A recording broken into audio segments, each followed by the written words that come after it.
I'm so excited you're here with me today. I have an unboxing and I'm going to be sharing my thoughts with you on a magnetic glass mat, which is from Oz Trinklets and Crafts.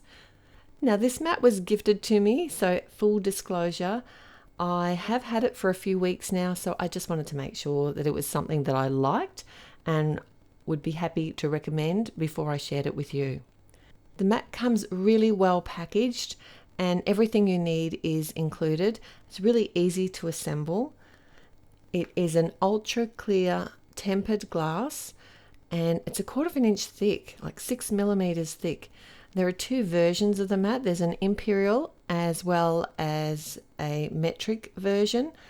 I tend to use inches because I use the A4 American size cardstock, but it's good to have those options. There are 4 protective corners on the mat. Just peel these away. They're just little plastic triangles to protect the corners of the glass in transit. Now this is magnetic, so the whole mat can't be submerged, but it's really easy to clean. And I'm going to be sharing more thoughts about that along the way. And 4 little rubber feet come with the mat, and you can simply just place those on each of the corner on the back of the mat.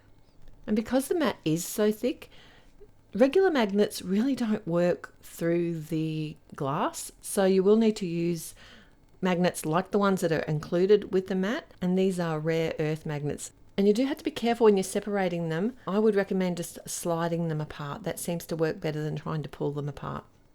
All right, now let's get using this mat. And basically what it is a protective surface for your desk or your table, wherever you're creating. And it does that job beautifully.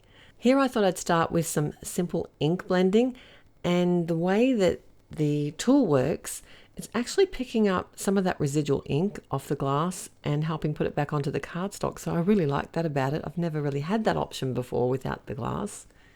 And I keep a spray bottle of water just off to the side. I always have this in my crafty space anyway. And I just literally sprayed the glass mat and wiped it with a paper towel. I did use my media grip mat, a piece of that, to hold my ink pad in place. And then I thought I might try using my sticky grip mat, because this is something I'm using all the time in my crafting. And it holds onto the glass like a dream. And then I could just stencil as I normally would using my blending tools. One of the issues for me, and one of the reasons, other than being able to source a glass mat from overseas and worrying about conversion rates and postage costs and it breaking on the way over, was reflection problems when I'm filming. So it is one of the reasons why I hadn't gone down this track, but I am working on my lighting setting. So let me know if that is a problem for you. And then I thought, well, I could try some ink splattering rather than get the box out all the time, because I find that the ink doesn't clean up so well off the cutting mats, especially if I've been using the cutting mats to actually cut on, because that does leave some sort of memory. Even though they're meant to be self-healing, they're not 100% self-healing. And because it's a water-based paint, it cleaned up just as easily as the inks did. You can see where I'm going with this, don't you? Then I thought I'd try like a version of ink smooshing, where I actually put the ink pad directly onto the glass mat, added some spray of water, and then picked it up with some Bristol Smooth cardstock. And this worked really well. I like the way, because it's a white background, I can see exactly what color I've put down and where, and the fact that when I wipe the colors away, even when I'm using the reds and the pinks here, there is no residual sort of tainted color on the mat. It's not actually staining the glass at all. So that way when I go and add the next color, I can see the actual color perfectly. And I also like these little pawn magnets because I've been using them to sit my panels up off the ground to get them drier quicker. I also thought I'd try using just a bit of adhesive on the back of the cardstock to hold it in place while I did some paste. So mixed media is another great option for these mats, because of the cleanup. Glues, pastes, glitter pastes, gels. It's really easy to clean up any of these mixed media products.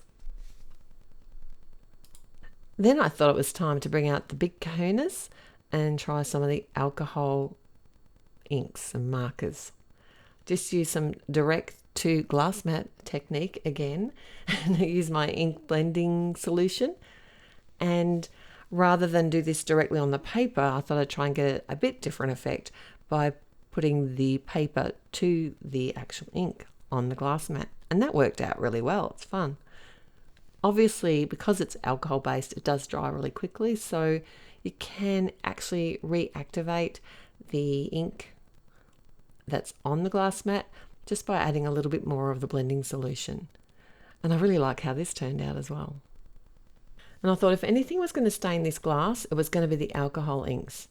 I just used some isopropyl alcohol, which is kind of like, I think, a rubbing alcohol, and the paper towel again, and there was no residual stain at all.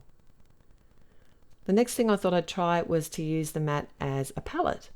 So I'm using watercolor paints here and actually mixing them on the glass mat, and I really like the way that I can see what color it is, and I'm not having to get out extra palettes to clean.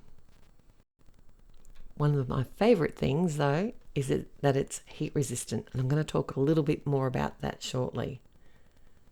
Now this mat is scratch resistant. What does that mean? It means not to press too hard when you're cutting on the mat. It is okay to cut on the mat. Do be aware though, if you press too hard, you could potentially scratch the mat. Some jewelry can actually potentially scratch the mat, and so can placing heavy, sort of more like sharp objects on top of the mat. So that is something to consider. One of the best properties of this mat is that it's heat resistant. You can heat emboss directly onto the mat, and that's really good if you've got really small pieces that you're trying to heat emboss. And the other thing that worked out really well recently, I was doing some hot foiling and also some toner foiling, and previously I have actually ruined one of my cutting mats by having the laminator sitting directly on it. So I was really happy to see that it fits my huge mint, when I say mint, I mean mink laminator that gets particularly hot. And when I felt the mat after I'd been using it, it was only just warm. Obviously, there are so many more ways that these glass magnetic mats can be used. If you've got one already, I'd love to know your thoughts on it in the comments below, and let me know what's your favorite use for a glass mat. Maybe something that you didn't think you even knew you needed it for. I've linked today's product in the description below, along with my affiliate link, and I would like to thank Oz Trinklets for gifting me this mat. I really am enjoying using it. As I knew I would, I was just hesitant to step out of my comfort zone. And thank you so much for joining me here today. I've got a couple more videos here for you to enjoy. I look forward to seeing you there. Till next time, happy paper crafting. Bye.